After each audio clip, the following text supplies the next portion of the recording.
In the dark shadows, in the white cold, fearlessly we search for knowledge new and old. We drink the strong spirits and read the ancient tomes. The order of the Abracast. We are the brave and the bold. Dies 2. I awaken. The day reddens the east. A night, a wonderful night in the distant depths of time lies behind me. In what faraway space was I? What did I dream? Of a white horse? It seems to me as if I had seen this white horse on the eastern sky. Over the rising sun, the horse spoke to me. What did it say? And it said, "Hail him who is in darkness, since the day is over him." There were 4 white horses, each with golden wings, and they led the carriage of the sun, on which Helios stood with a flaming mane. I stood down on the gorge, astonished and frightened. 1,000 black serpents crawled swiftly into their holes. Helios ascended, rolling upwards towards the wide path of the sky, and I knelt down and raised my hands suppliantly, and called, "Give us your light. You are flame-curled, entwined, crucified, and revived. Give us your light, your light." This cry woke me. Didn't Ammonius say yesterday evening, "Do not forget to say your prayers when the sun rises"? I thought that perhaps he secretly worships the sun. Outside, a fresh morning wind rises. Yellow sand trickles in fine veins down the rocks. The redness expands across the sky, and I see the first rays shooting up to the firmament. Solemn, calm, and solitude on all sides. A large lizard lies on a stone and awaits the sun. And I stand as if spellbound and laboriously remember everything from yesterday, especially what Ammonius said. But what did he say? That the sequences of words have many meanings? And that John brought the Logos to man? That did not sound properly Christian. Is he perhaps a Gnostic? No, that seems impossible to me, since they were really the worst of all of the idolaters of the worlds. And he would probably put, as he would probably put it, the sun that fills me with such inner exaltations, I should not forget my morning prayer. But where has my morning prayer gone, dear son? I have no prayer, since I do not know how one must address you. Have I already prayed to the sun? But Ammonius really meant that I should pray to God at the break of day. He probably doesn't know. We have no more prayers.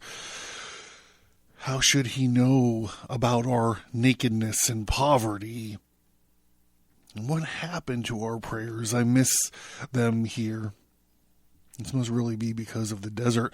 It seems as if there ought to be prayers here. Is this desert so very bad? I think it is no worse than our cities, but why then do we not pray there? I must look towards the sun as if it had something to do with this. Alas, one can never escape the age-old dreams of mankind. What shall I do this whole long morning? I do not understand how Ammonius could have endured this life even for a year. I go back and I go forth and I dried up riverbed and finally sit down on a boulder before me. There is a few yellow grasses over there, a small dark beetle crawling along, pushing a ball in front of it. A scarab, you dear little animal. Are you still toiling away in order to live your beautiful myth? How seriously and undiscouraged it works. If only you had a notion that you are performing an old myth, you would probably renounce your fantasies, as we men has also given up on playing at mythology. Unreality nauseates one. What I say sounds very odd in this place, and the good Ammonius would certainly not agree with it. What am I actually doing here? No, I don't want to condemn him in advance, since I don't really even understand what he actually means. He has a right to be heard. By the way, I thought differently yesterday. Was even very thankful to him that he wanted to teach me, but I am I'm being critical once again and superior, and may well learn nothing. His thoughts are not that bad at all. They are even good. I don't know why I always want to put the man down. Dear beetle, where have you gone? You can no longer see you, already over there with your mythical ball. These little animals stick to things, quite unlike us, no doubt. No change of mind and no hesitation. So this is because they live their myth. Dear scarab, my father, I honor you. Blessed be your work in eternity. Amen. What nonsense am I talking about? I'm worshiping an animal. That must be because of the desert. It seems absolutely to demand prayers. How beautiful it is here, the reddish color of these stones. It is wonderful. They reflect the glow of 100,000 past suns. These small grains of sand have rolled in fabulous primordial oceans over them and swam primordial monsters with forms never before beheld. Where were you, man, in those fucking days? On this warm sand lay your childish primordial animal ancestors like children snuggling up to their mother. Oh, Mother Stone, I love you. I lie snuggled up against your warm body. Your late child, blessed be you, ancient mother. Yours is my heart and the glory and power. Amen. What am I saying? This desert, how everything appears so animated to me. This place is truly terrible. These stones, are they stones? They seem to be gathered here deliberately. They're lined up like a troop transport. They're arranged themselves by size. The large ones stand apart and the small ones close ranks and gather in groups that precede the large ones. Here are the stones from states. Here the stones form states. The Abracast, occult, history, conspiracy, and violence.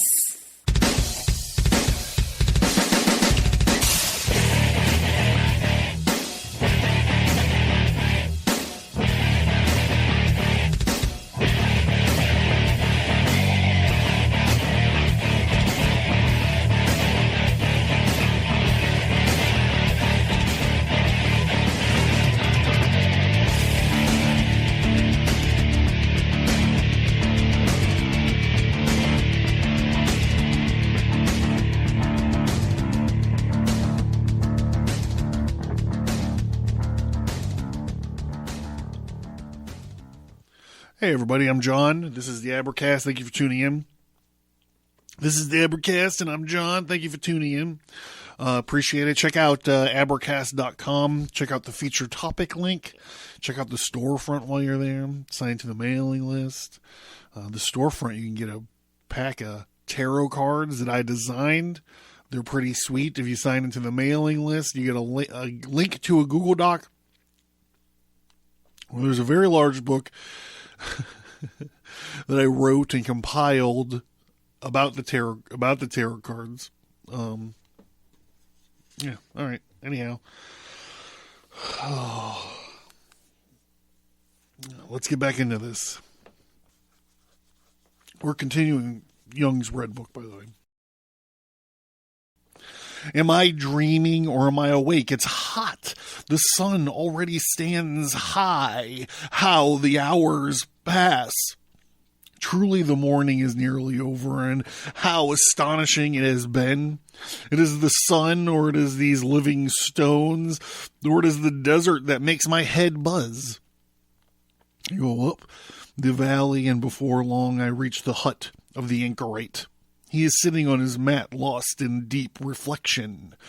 And I say, "My father, I am here." The anchorite says, "How have you spent your morning?" And I say, "I was surprised when you said yesterday that time passes quickly for you. I don't question you anymore, and this will no longer surprise me. I've learned a lot, but only enough to make you an even greater riddle than you were before. Why all the things that you must experience in this desert?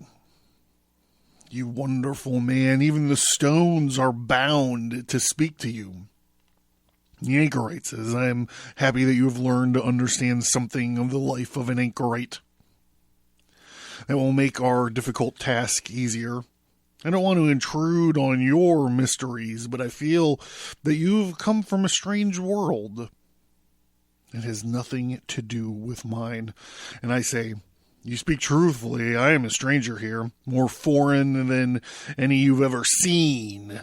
Even a man from Britain's remotest coast is closer to you than I am. Therefore, have patience, master, and let me drink from the source of your wisdom. Although the thirsty desert surrounds us, an invisible stream of living water flows here." And the anchorite says, "Have you said your prayer?" He says, "Master, forgive me, I've tried, but I've found no prayer. Yet I dreamed that I prayed to the rising sun." Don't worry yourself because of that. If you do find a word, your soul has nevertheless found inexpressible words to greet the break of day. But it was a heathen prayer to Helios. And the anchorite says, "Let that suffice for you. But, oh, master, I've prayed not only to the sun in a dream, but to my absent-mindedness, also to a scarab and the earth." And the anchorite says, "Be astonished at nothing, and in no case condemn your regret. Let us go to work. Do you want to ask something about the conversation we had yesterday?" "Well," I said, "I interrupted you yesterday when you spoke of Philo. You wanted to explain your notion of the various meanings of particular sequences of words. Well, I'll continue my account of how I was freed from the awful predicament of spinning words. A man my father had set free once came to me. This man, whom I had been attached to since my childhood, spoke to me, and he said, 'O Ammonius, are you well?' 'Certainly,' I said. As you can see, I am learned and have had great success.' He said, are you happy? And are you fully alive?' And I laughed and I said, 'You can see all is well.' And the old man replied, 'I saw how you lectured. You seemed to be anxious at the judgment of your listeners. You wove witty jokes into the lecture to please your listeners, and you heaped up learned expressions to impress them, and you were relentless and hasty, as if still compelled to snatch up all knowledge you are not in yourself. Although these words at first seemed laughable to me, they still made an impression on me, and reluctantly, I had to credit the old man, since he was right. And then he said, "Dear Ammonius, I have delightful tidings for you. God has become flesh in his Son and has brought us salvation." "What are you saying?" I called. "You probably mean Osiris."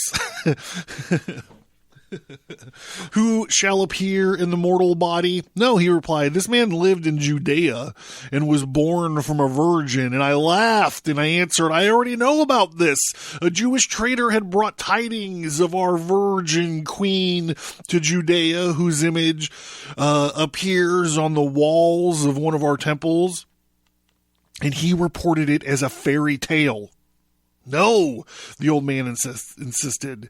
"He was the son of a god." "Then you must mean Horus, the son of Osiris, don't you?" I answered. No. He was not Horus, but a real man. And he was hung from a cross." "Oh, this must be Seth Shirley, whose punishments our old ones have often described." But the old man stood by his conviction. He said, "This guy, he died and he rose up on his third day." "Well, he must be Osiris," I replied impatiently. "No," he cried.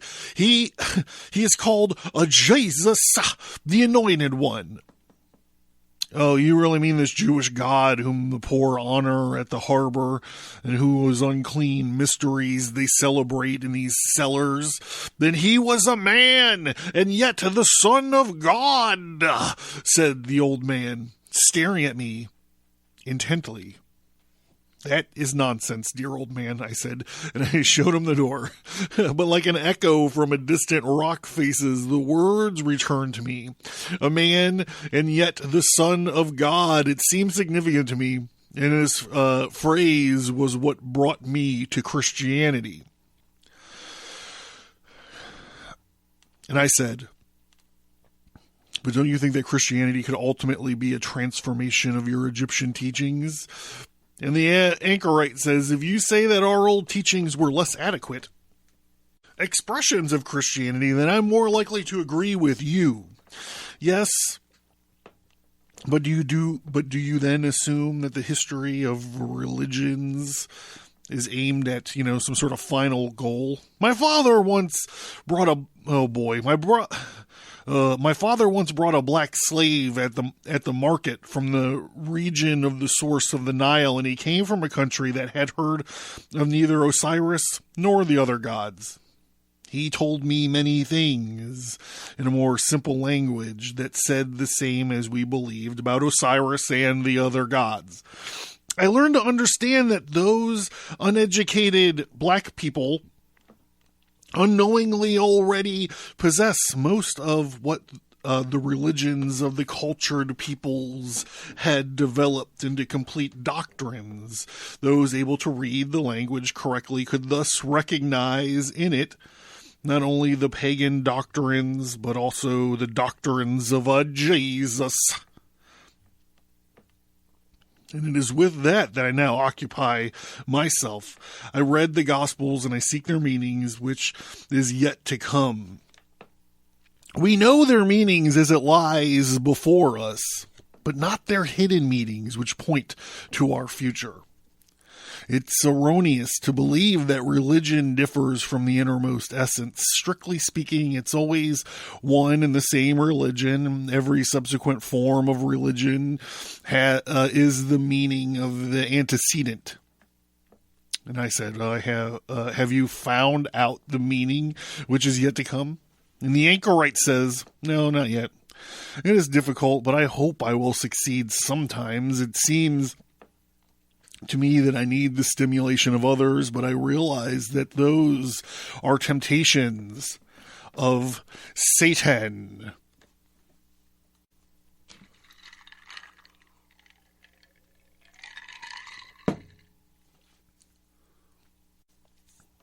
Well, I don't believe that you'd succeed if you were nearer to men. Perhaps you're right, he says. He looked at me suddenly as if doubtful and suspicious, but He continues, I love the desert. You understand that this yellow sun-glowing desert here can see the countenance of the sun. Every day you are alone. You can see the glorious Helios. No, that is pagan. What is wrong with me? I'm confused. You are Satan. I recognize you. Give way, adversary. And he jumps up, incensed, and he wants to lunge at me, but I am far away in the 20th century. He who sleeps in the grave of the millennia dreams a wonderful dream. He dreams a primordial ancient dream. He dreams of the rising sun. If you sleep this sleep and dream this dream in this time of the world, you will know that the sun will also rise at this time. For the moment, we are still in the dark, but the day is upon us. He who comprehends the darkness inside himself, the light is near. He who climbs down into the darkness reaches the staircase of the working light, the fire-manned Helios. His chariot ascends with 4 white horses, and his back bears no cross, and his side no wound. But he is safe, and his head blazes in fire.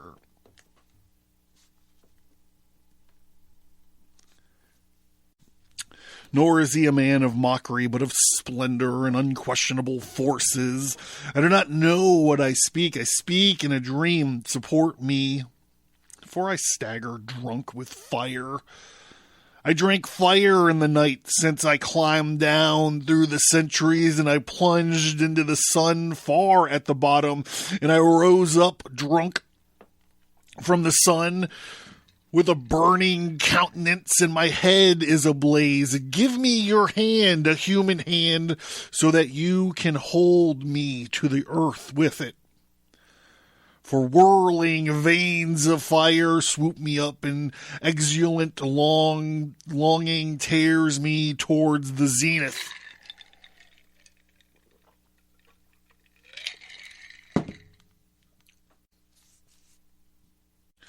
But day is about to break, actual day, the day of this world, and I remain concealed in the gorge of the earth, deep down and solitary in the darkening shadows of the valley, and in the shadows heaviest on earth. How can I pray to the sun that rises far in the east over the desert? Why should I pray to it? I drink the sun within me, so why should I pray to it? But the desert is the desert, and me demands prayers, since the desert wants to satisfy itself with what is alive, and I want to beg God for it, the sun for one of the other immortals. I beg because I am empty, and I am a beggar. In the day of this world, I forget that I drank the sun and am drunk from its active light and its singeing power. But I stepped into the shadow of the earth, and I saw that I am naked and have nothing to cover my poverty. No sooner do you touch the earth with your inner life is over. It flees from you into things. And a wondrous life arises in things. What you thought was dead and inanimate betrays a secret life, a silent, inexorable intent. You have got caught up in a hustle and bustle where everything goes its own way with strange gestures besides you, above you, beneath you, and through you. Even the stones speak to you, and the magical thread spins from you to things and form things to you. Far and near work within you, and you work in a dark manner upon the near and the far, and you are always helpless and a prey. But if you watch closely, you will see what you have never seen before, namely that things live their life and that they live off of you. The rivers bear your life into the valley. One stone falls upon another with your force. Of plants and animals also grow through you, and they are the cause of your death. A leaf dancing in the wind dances with you. The irrational animal guesses your thoughts and represents you. The whole earth sucks its life from you, and everything reflects you again. Nothing happens in which you are not entangled in a secret manner, for everything has order itself around you and plays your innermost. Nothing in you is hidden to things, no matter how remote, how precious, how secret it is. It inheres in things. Your dog robs you of your father who passed away long ago and looks at you as he did. The cow in the meadow has initiated your mother. I'm sorry. The cow in the meadow has intuited your mother and charms you with total calm and security. The stars whisper your deepest mysteries to you. The soft valleys of the earth rescue you. In a motherly womb, like a stray child, you stand pitiful among them. The mighty who hold the threads of your life. You cry for help and attach yourself to the first person that comes your way. Perhaps he can advise you, and perhaps he knows the thought that you do not have, and which all things have sucked out of you. I know that you would like to hear the tidings of he whom things have not lived, but who lived and fulfilled himself. For you are a son of the earth, sucked dry by the suckling earth that can suck nothing out of itself. It suckles only from the sun. Therefore, you would like to have a little tidings of the sun, and of the sun which shines and does not suckle. You would like to hear the Son of God, whom shone and gave and begot, and to whom life was born again, as the earth bears the sun green and colorful children. You would like to hear of him, the radiating Savior, who has a son of the sun cut through the webs of the earth, who sundered the magic threads and released those into bondage, who owed himself and was no one's servant, who sucked no one dry and whose treasures no one exhausted. You would like to hear of him who was not darkened by the shadow of the earth, but illuminated by it, who saw the thoughts of all, and whose thoughts no one guessed, who possessed in himself the meaning of all things, and whose meaning no thing could express.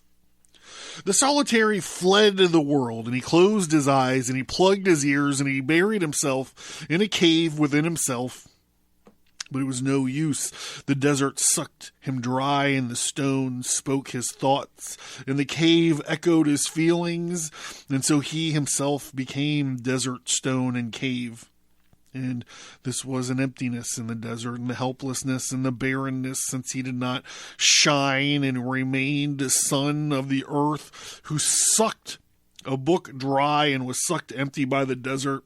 It was desire and splendor, completely earth and not sun. Consequently, he was the desert as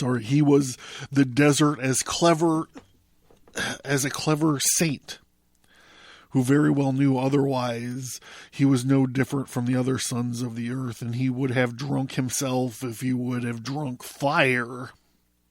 The solitary went to the desert to find himself, but he did not want to find himself, but rather the manifold meaning of the Holy Scripture. And he can suck the immensity of the small and the great into yourself, and you will become emptier and emptier, since the immense fullness and immense emptiness are one and the same. He wanted to find what he needed in the outer, but you find manifold meaning only in yourself, not in things, since the manifoldness of meaning is not something that is given at the same time, but in a succession of meanings. The meaning that meanings that follow one another do not lie in things, but lie in you, who are subject to many changes insofar as you take part in life. Things also change, but you do not notice this if you do not change. But if you do change, the countenance of the world alters. The manifold sense of things is your manifold sense. It is useless to fathom it in things, and this probably explains why the solitary went into the desert and fathomed the things, but not himself. And therefore, what happened to every desirous solitary also happened to him. The devil came to him with a smooth tongue. All this suckling and sucking talk and this smooth tongue business. I'm like, what am I reading?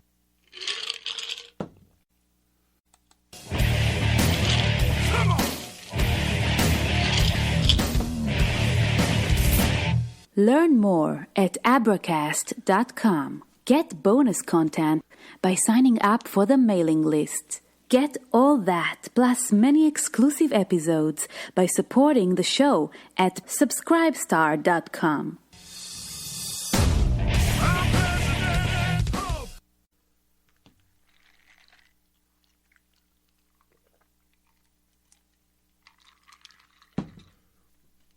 All right, back to it. And the clear reasoning and knew the right word at the right moment. And he lured him to his desire, and I had to appear to him as the devil. Since I had accepted my darkness, I ate the earth and I drank the sun, and I became a greening tree that stands alone and grows. Death. On the following night, I wandered into the northern lands, and I found myself under a gray sky in a misty, hazy, cool, moist air. I strive to those lowlands where the weak currents flashing in broad mirrors stream towards the sea, where all the haste of flowing becomes more and more dampened, where all power and all striving unites with the immeasurable extent of the sea. The trees become sparse, the wide swamp meadows accompany the still murky waters. The horizon is unending and lonely, draped by the gray clouds, slowly with restrained breath and with the great and the anxious expectation of one gliding downwards wildly on the foam and pouring himself into the endlessness. I follow my brother, the sea, and it flows softly and almost imperceptibly. And yet we continually approach the supreme embrace, entering the womb of the source, the boundless expansion and the immeasurable depths. Lower yellow hills rise there. The broad dead lake widens at its feet.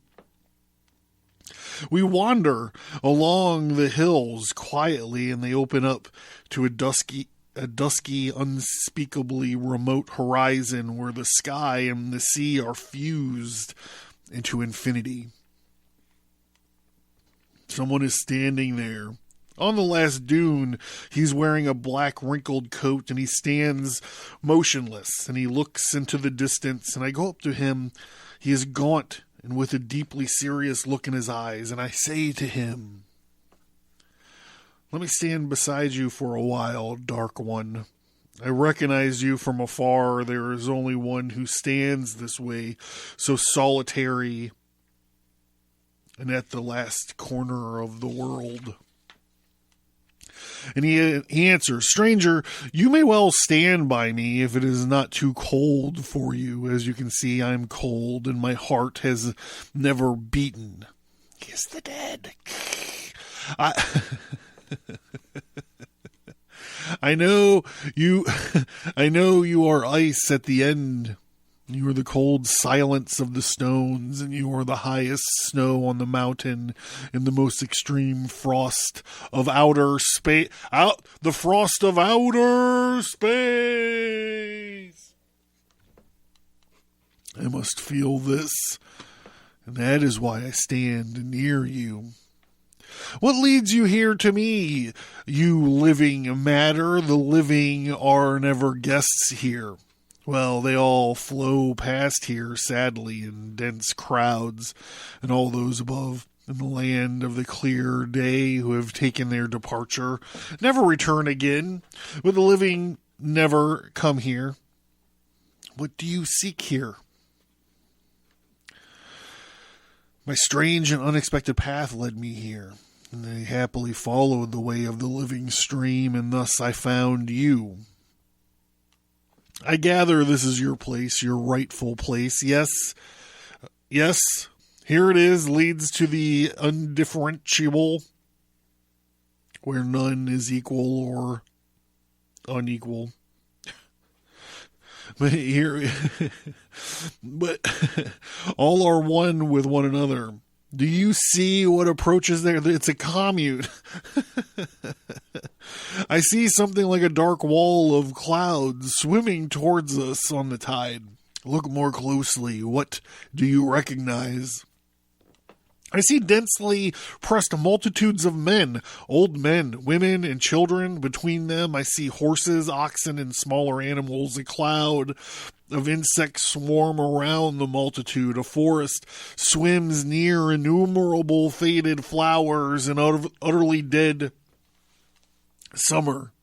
They are already near. How stiff and cold they all look. Their feet do not move, and no noise sounds from their closed ranks. They are clasping themselves rigidly with their hands and arms. They are gazing beyond to pay us no heed. They are all flowing past an enormous stream. Dark One, this vision is awful. You wanted to stay by me, so get a hold of yourself. Look at this. Then I see the first row. The first rows have reached the point where the surf and the stream flow together violently, and it looks as if a wave of air confronting the streams of the dead together with the surging sea, whirling them up high, scattering them in black scraps and dissolving them in murky clouds of mist. Wave after wave approaches, and new droves dissolve into the black air. Dark One, tell me, is this the end? Look! The dark sea breaks heavy. A reddish glow spreads out in it. It's like blood. It's a sea of blood foams at my feet. The depths of the sea glows. How strange. I feel I'm suspended by my feet. Is it the sea or is it the sky? Is this the sea or is it the sky? Blood and fire mix themselves together in a ball. Red light. Oh my God, it's a J.J. Abrams movie. Red light erupts from its smoky shroud. A new sun escapes from the bloody sea, and it rolls gleamingly towards the utmost depths, and it disappears under my feet. I look around. I am alone. Night has fallen. What did the anchorite say? Night is the time of silence. I look around me, and I saw that the solitude expanded into the immeasurable and pierced me with a horrible coldness. The sun still glowed in me, but I could feel myself stepping into the great shadow. I follow the stream that makes its way to the depths, slowly and unperturbed into the depths of what is to come. And thus I went out into that night. There's a note here. It was the second night of the year 1914. Back to it. And anxious expectation filled me. I went out to embrace the future. The path was wide. And what was to come was awful. It was enormous dying. A sea of blood from the new sun rose, awful, and a reversal of that which we call day. We have seized the darkness, and the sun will shine above us, bloody and burning like a great downfall. When I comprehend my darkness, a truly magnificent night came over me, and the dream plunged me into the depths of the millennia. And from it, my phoenix ascended. So when people talk about the Red Book or Jung being prophetic, I believe a lot of it is this dream that he's talking about here. He makes a note that he had this dream in 1914. He's, the idea is that he's predicting, or perhaps there's something in his subconscious that's telling him about the Great War, World War I, right? There's something that's going on, the zeitgeist of the culture. He can tell that there's something that's about to some disaster, seas of blood boiling and new suns and taking over the day and all of this stuff. People look at this and they're like, he's talking about World War One.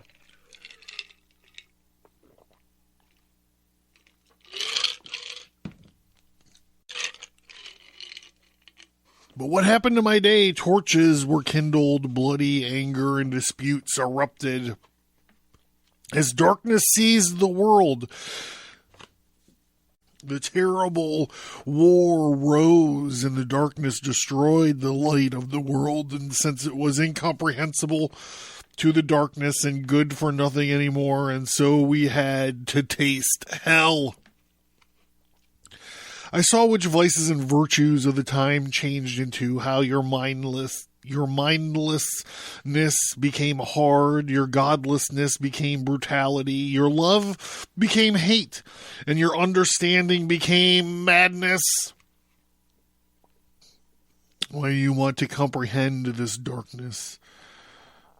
But you had to, or else it would have seized you. Happy the man who anticipates this grasp.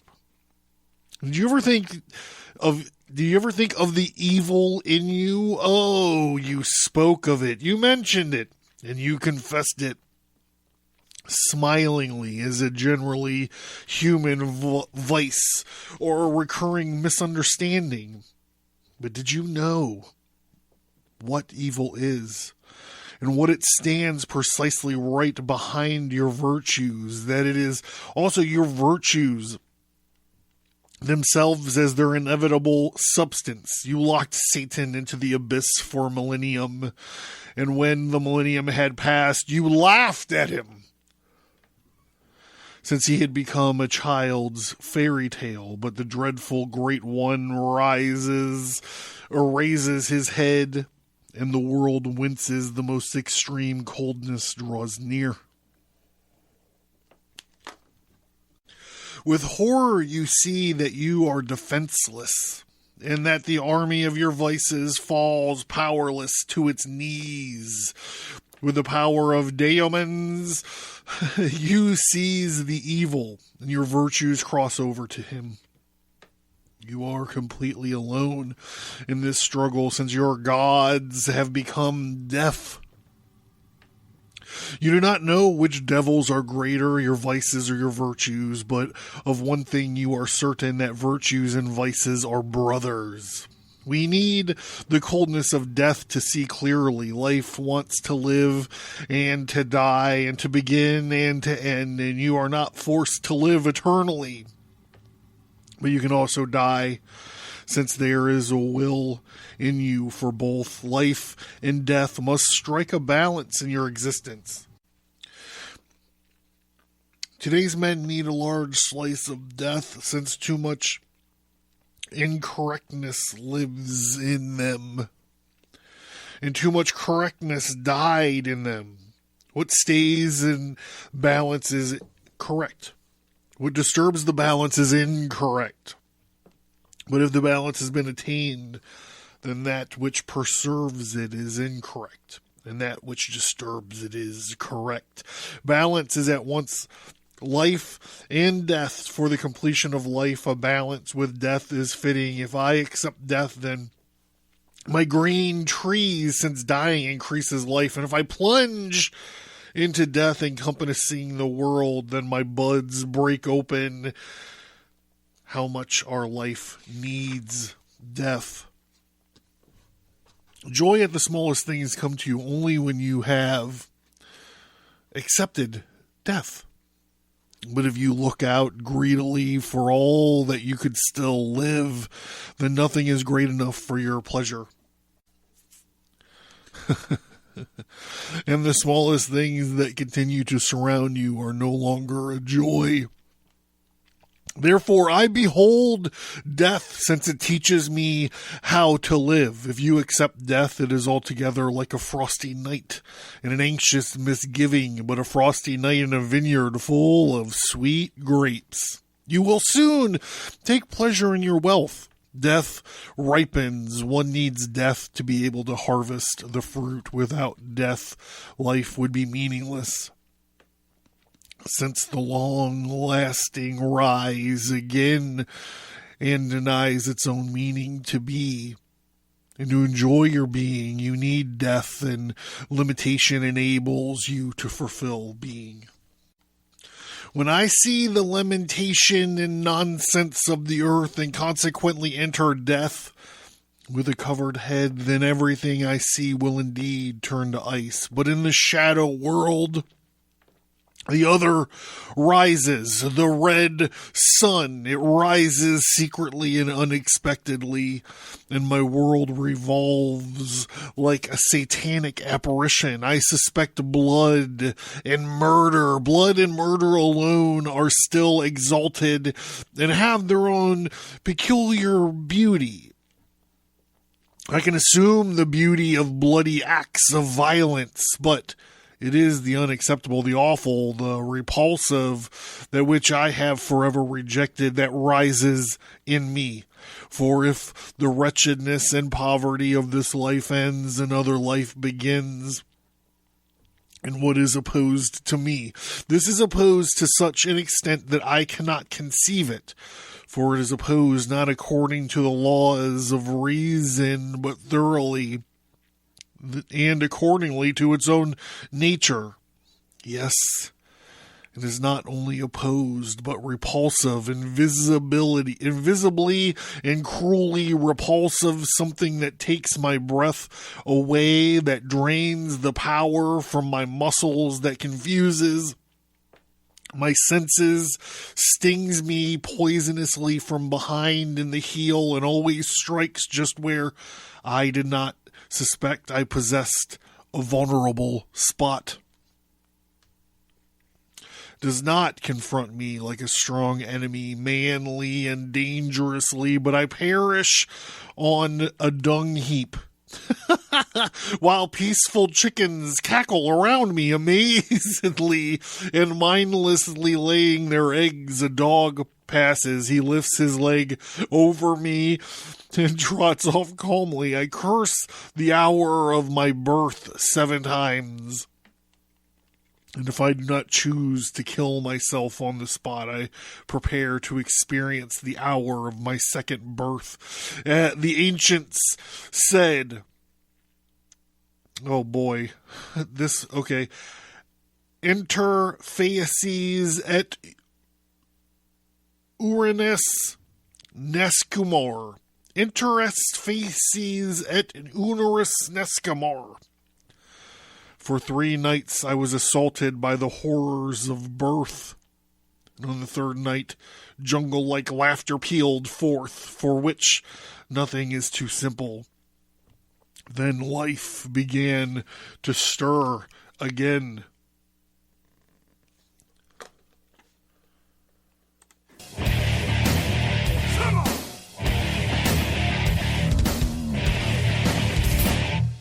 thank you for listening to this episode. Send an email or visit us on social media to let us know what you think about this topic. And please remember to leave a 5-star rate and review.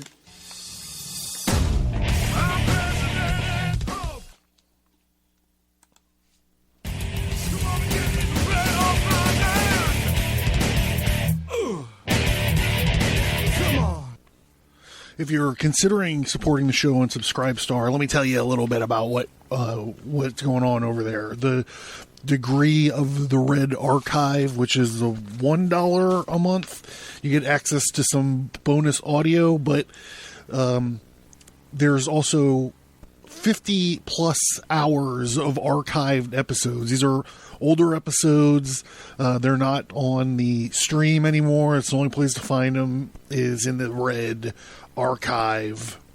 There's a $3 a month tier called the Fellowcraft degree, and that has 30 and 40 hours of exclusive Fellowcraft episodes. You get access to all of those. And those have never been on the stream. Those have never been on the normal show. They're exclusive only to the Fellowcraft degree. $5. The $5 tier is the degree of the Red Mark. And so for $5, you get the archived episodes, you get the Fellowcraft episodes, and then you are able to get some swag, bookmarks, temporary tattoos, exclusive tarot cards, all different kinds of stuff coming out every once in a while. And then for $10 a month, you become a knight in the degree of the Vessel of the Art. So the Vessel of the Art degree, you get the archived episodes, the exclusive episodes, the swag, and then you get like the keystone of all swag. You get your very own Vessel of the Art, which is a full-size, fully glass mason jar with the Abracast sigil logo on it. So if you're considering helping out and supporting the show, that's where you do it, and that's what you get. If you look around on Abracast.com, you can also find a PayPal donate button. So if you don't want a monthly thing, another monthly thing to take care of, but you're like, hey, Towers is a good guy. I want to buy him a drink. You shoot me, not a coffee. I don't drink that shit, But you could PayPal me some money. All of your help is appreciated. And, yeah, that's it. I'm John. This is it. Like I said, I'm okay.